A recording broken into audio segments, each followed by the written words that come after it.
Hare Krishna, Namaste, Chapter 17, which is entitled as Shraddha-traya vibhava yoga, the three types of faith.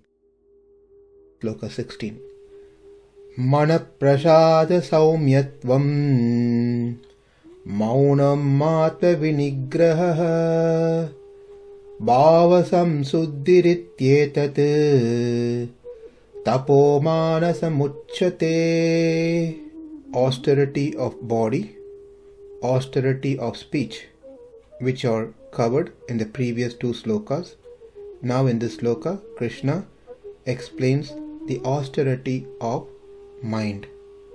Manaḥ-prasādaḥ, satisfaction of the mind. We discussed quite a bit on prasadam when we did sloka 10. So this is not manaḥ-prasādaḥ, it is manaḥ-prasādaḥ, which means mind is clear and satisfied, with no anger, confusion, doubts, etc. Manaḥ-prasādaḥ, saumyatvaṁ, being kind, desire to do good things to others, not being hypocrite.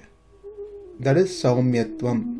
Maunam, gravity, disposed to be silent, restrained from speaking, reluctant to speak, or able to control the speech even when one hears the agitating words. Like in the previous sloka, we learned about King Raghugana, who was speaking heavy words towards Jada-bharata, but Jada-bharata was quiet, did not react immediately.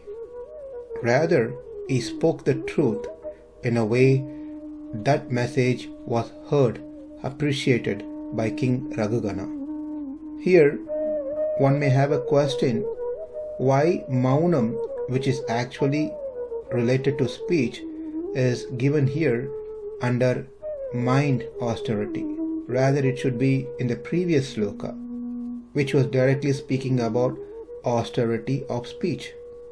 We should know that before one speaks, it starts from the mind. If the mind tells, then the mouth speaks. If the mind tells to shut down, the mouth shut down.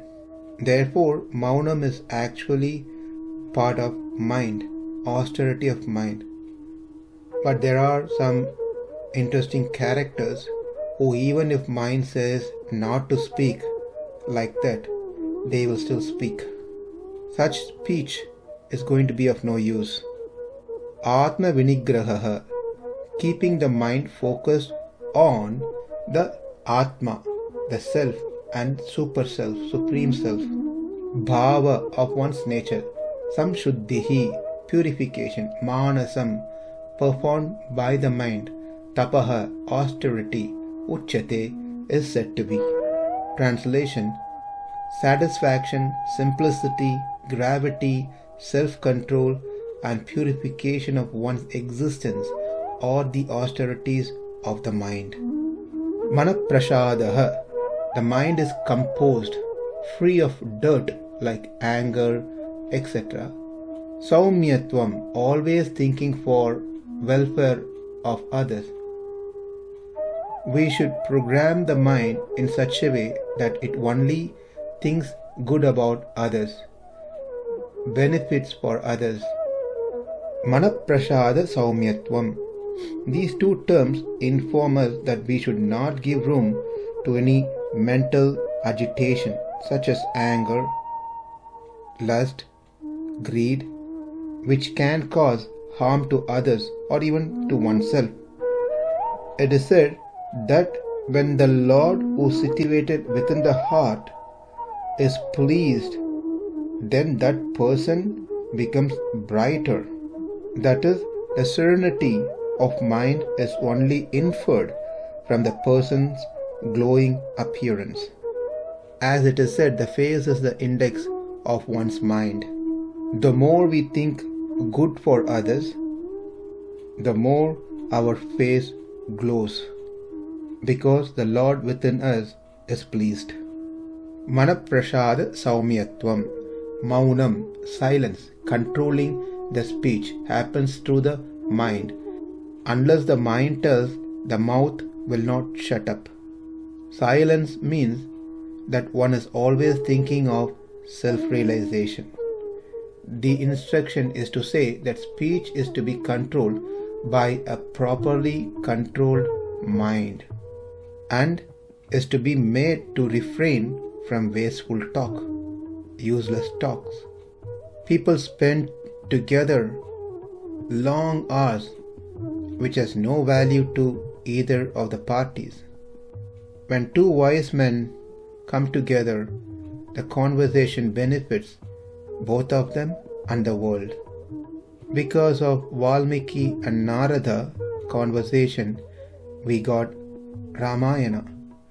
Because of the conversation between Vaishampayana and Janamejaya, we got Mahabharata. Because of the conversation of Parikshit and Sukadev Goswami, we got Srimad Bhagavatam. Because of the conversation between Krishna and Arjuna, we got Bhagavad Gita. So, our mind should control our speech. Silence is another art that one should practice. Because in a group, or even if it is not a group, it's just a direct conversation with someone, one tries to talk more than what is really needed. Rather, if one sticks on to the subject and talk only what is really needed, then that itself called silence. Silence also means not talking anything material but only spiritual. Because material things are a waste of time, whereas spiritual subject is making use of the time in a right, appropriate way. So if one speaks only about Krishna, if one always chant the names of Krishna, is also a mauni. He is much better mauni than those who simply stay in silence. Ātma-vinigrahaḥ. The mind should continuously be engaged in the contemplation of the individual self and the Supreme Self. If the mauni is trying to do this, ātma-vinigrahaḥ, then that is good. The purpose of controlling the mind from pursuing other matters is that it can then be focused on contemplation of Atma and Paramatma. Bhāva-saṁśuddhir, that is undisturbed thoughts towards one's existence, Atma and Paramatma. Elimination of thinking about anything other than the spiritual. The purification lies in the complete elimination of other topics which are not spiritually related. Thinking about sensual pleasures, infatuation for other gender, even in the secrecy of one's mind. So what is being emphasized is not let the mind wander into those areas, but to engage the mind only in spiritual aspects. Bhāva-saṁśuddhir. One should know by now that we discuss about austerity of body, austerity of speech, and austerity of mind. It is not they are independent modules. They are mutually exclusive. They are all very well connected. Each one of them is important and needs to be practiced. One cannot say that I will just practice Sloka number 14 or 15 or 16. It all goes together. They all must be in sync. What we think is what we speak. What we speak is what we do. If not, it will contradict the statement which is going to come up in 18th chapter 15 sloka.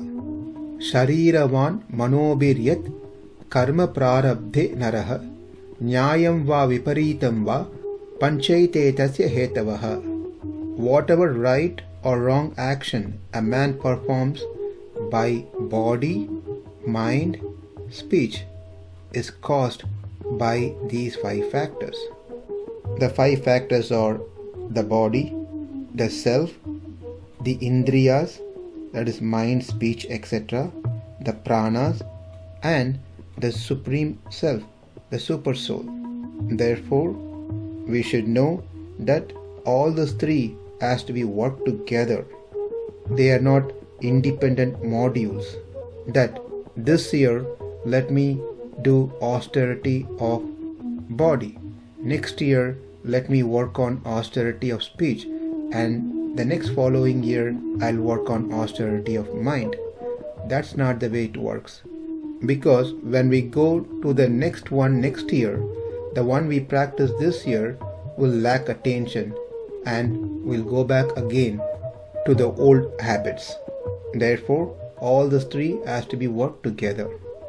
To summarize, keeping the mind free of any disturbances such as anger, etc., concern for the welfare of others, refraining from idle talk, contemplation on topics relating to the individual self, that is Atma, and the Supreme Self, Paramatma. Disinterest in other topics than these 2. They constitute as mental austerity, austerity performed with the mind. Now in next 3 slokas, Krishna is going to show that each of these 3 types of austerity falls into 3-fold classification: Sattva, Rajas and Tamas. manaḥ-prasādaḥ saumyatvaṁ, maunam ātma-vinigrahaḥ, bhāva-saṁśuddhir etat, tapo mānasam ucyate. Namaste. Hare Krishna.